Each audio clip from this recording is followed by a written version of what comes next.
Hi, I'm Lee from Outback Fencing, and today we're going to show you how to install a frameless glass pool fence by using our base plated spigots. First things first, what you want to do is measure out exactly where you want your pool fence. So what we've done here is I came a few weeks before and I've measured from that point there to this corner, and from that corner to that corner over there, and I wanted to get my measurements pretty precise. And then what we simply do is we put those measurements into the fence builder, which is found on our website, and that'll show you how many glass panels you need, how many spigots, the position of your gate, and everything like that. You can print that out, and so once you have that print out, you can actually use that to work out where all your glass panels are. So once I've got the fence builder, I have the printout, or you can have it on your phone electronically. I've gone along and I've measured out exactly where each glass panel needs to go. Before I did that, I used a flick line, and we flicked the line through so we have a nice straight line from one end to the other. So then, I went along and we measured exactly each glass panel and each gap between the glass panel. Went along and did all of that, and then I measured in from the glass panel, depending on your panels, but in this case we're doing 1800 panels. I measured in 200 mil from either side, and then that's where I placed the base plated spigot, as you can see here. And I've placed them all along now, and just a good thing to do is just to stand back, look at the job, and just make sure that everything's right, and double check your measurements before you go to the next step, which is hammer drilling the holes for your threaded rod. Alright, so what we're going to do now is use the hammer drill to drill down the 4 holes for the spigots to hold them into place. Now, what we've got here is a hammer drill. Now, what I've asked the customer to do as well is that we're just not drilling into normal pavers that are just sitting on top of a bed of sand, or whatever you want to call it. Underneath this is actually a concrete footing. That's really important. If you just put it on top of pavers, it's not going to be strong enough. So, especially with the base plated spigots, it needs to either go into concrete or into a solid paver that has concrete underneath. So we're going to start drilling these holes.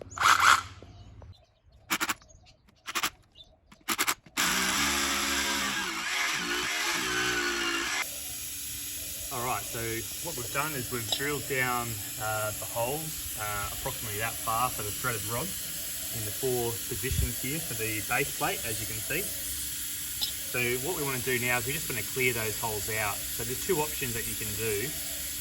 There's this option, which you can buy from Bunnings. You'll find this near the Chemset liquid cement or liquid anchor.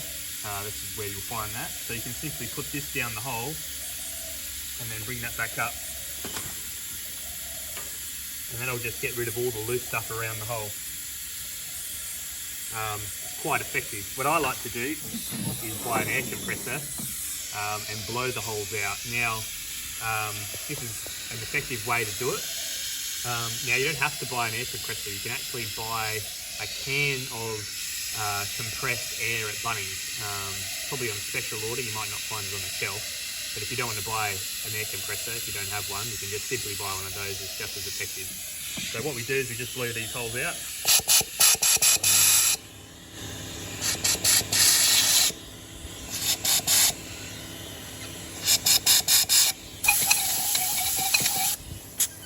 Just make sure that that's all nice and clean so your threaded rod doesn't pull out.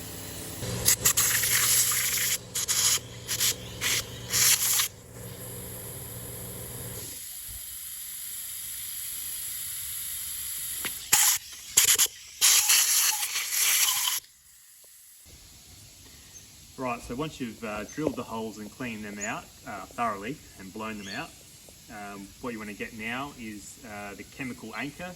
This one's called Sodol. It's what we sell on our website. I think that's how you say it anyway, not 100% sure. But anyway, this is like a liquid anchor. It's super high strength and it's super quick setting as well. Now, why we use threaded rod is you don't want to be using Dynabolts for a setup like this, because you've got so much leverage on the glass, eventually the Dynabolts are going to pull up. But when you use the chemical anchor with a threaded rod, there's no chance of that happening. It's actually probably one of the strongest ways to do a frameless glass pool fence. So I'm going to go ahead and pull these in and stick in our rods and go from there.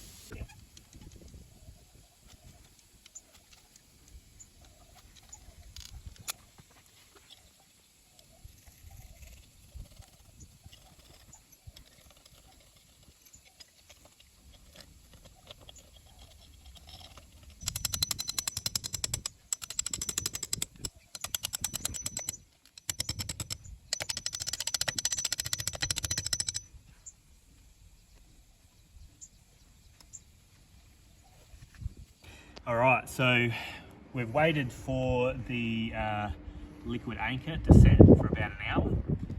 After about then, it's actually pretty solid. So we've gone along and we've put in our threaded rod, and we've also put our nuts on top. Now basically you just go along and just make sure that they're all nice and firm and very tight. Now personally, I actually like the look of the polished stainless steel look. What goes over this is a polished stainless steel plate, but in this circumstance for this pool and for this customer, because their spigots are closer than 1250 to the pool, you have to make sure that your spigots are either earthed by a qualified electrician, every single one, or the cheaper way of doing it is buying yourself an insulating kit that sleeves over the spigot like so. Now, you've only got to do this if the fence is closer than 1250 to the pool. It's to do with if someone can reach out and earth themselves onto a spigot. I think that's the right terminology. They could potentially kill themselves. But having this, it keeps you safe. But yeah, so this is one way to do it. Otherwise, you can go along, leave them as they are, put on the chrome stainless steel polished plate over top of this, but you would have to get a qualified electrician to earth every single spigot. That's why it's always easier to make sure that your fence is further than 1250 from the pool. That way you don't have to worry about any of that. So anyway. Alright, so now what we do is, once all the spigots are in, we just go along and we just place all the glass panels to the appropriate positions that they need to be in according to the plan.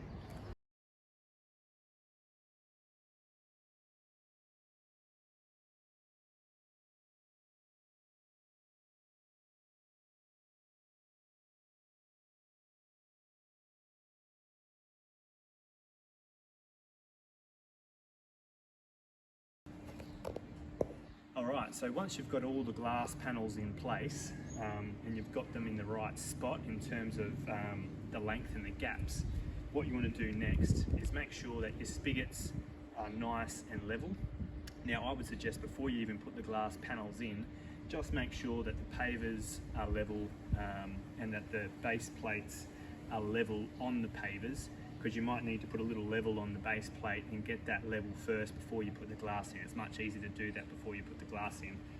But if the spigot is reasonably level, you can then, you've got a little bit of play with two little Allen key holes, one at the bottom here and one at the top, and you simply just adjust those in whatever way you need it to, basically to line up this glass panels, you know, so you got a nice straight line all the way through.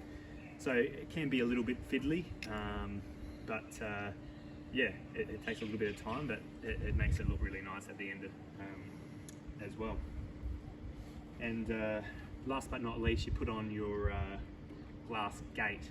Now, putting these hinges on can be a little bit tricky, and it's a little bit hard to show that in an installation video.